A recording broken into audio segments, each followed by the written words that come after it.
Hello Aquarius, Sun, Moon, Rising, and Venus signs. Kamusta kayo? Sana po ay nasa mabuting kalagayan. Welcome back po sa Star Tarot. Kung bago kayo dito, welcome din kayo. Thank you sa inyong support. I truly appreciate it. God bless you all. Storm warning, Aquarius. This is a warning na maaaring merong maging problemang parating. Maaaring ganon. Pero this is good kasi mabuti nang meron kayong warning so that you can still do something na para ma-avoid ninyo to, or you can still do some adjustments, no? So if this message resonates with you, alam niyo yan, no? Na maaring mapigilan nyo pa to, no? You're going to be cautious, no? At saka magiging maingat, 'di ba? Magiging maingat kayo dito sa pag deal with other people, no? Maging maingat sa pakikipag-usap, maging maingat kayo sa mga impormasyon na sasabihin ninyo or i-share ninyo with someone, yung mga ganon. Para baka sakali maiwasan pa ninyo kung ano man ang pagiging problema na ito. Alright?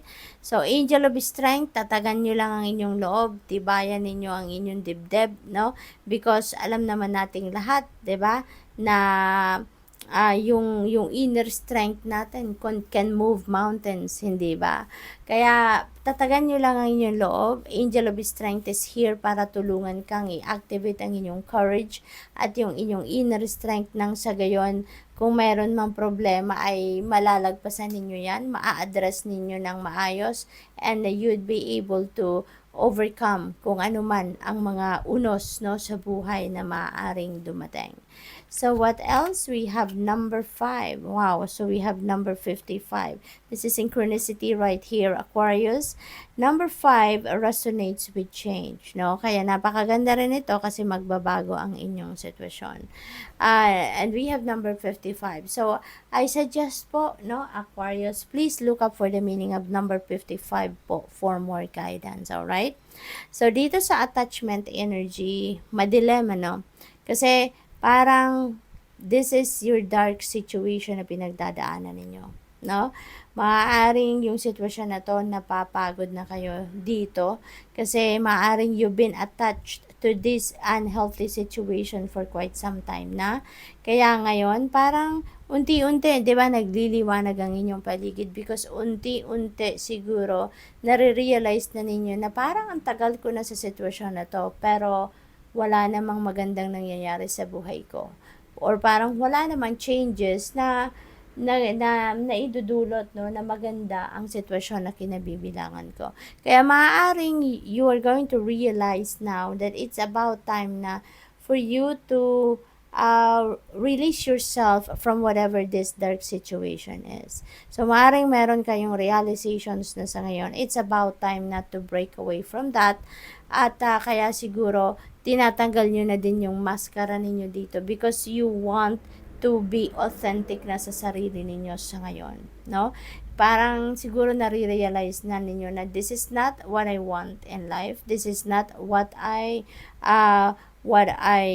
want to experience for a long time sa buhay ko. Kaya parang nag-unmask na kayo because gusto na ninyong gawin dito kung ano yung nasa puso ninyo, kung ano talaga yung pinaka-heart's desires ninyo. Kasi maaari din na nagigising na din kayo sa katotohanan na hindi ito forever na ganito kayo. Siguro na i-realize na ng iba sa inyo dito na there is so much there is a lot of good things pa na mangyayari sa buhay ninyo out of that situation na kinabibilangan ninyo sa ngayon. Kaya you are up for change. Maaring anuhin nyo na dito yung sarili ninyo. Ifo-force nyo na dito ang sarili ninyo na makawala sa unhealthy situation na ito. So, we have number 4, happy family. Magiging masaya na ang inyong pamilya, no? Aquarius. Kasi maaaring yung unhealthy attachment na yan din ang nagpapa-stress sa inyong mga kapamilya. Yan din ang siguro nagbibigay din ng problema sa inyong mga kapamilya.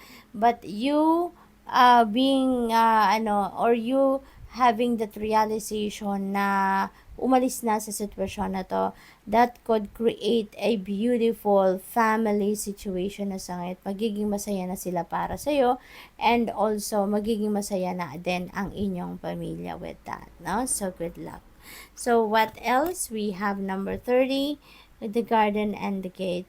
For others of you naman, Aquarius, maaring there are multiple opportunities na kumakatok sa buhay ninyo, at maaring natuto na din kayo. You've learned a lot din sa buhay ninyo, sa mga pinagdaanan ninyo, at hindi na kayo ngayon basta-bastang pumapasok sa isang sitwasyon na hindi kayo sigurado or hindi ninyo napag-aralan.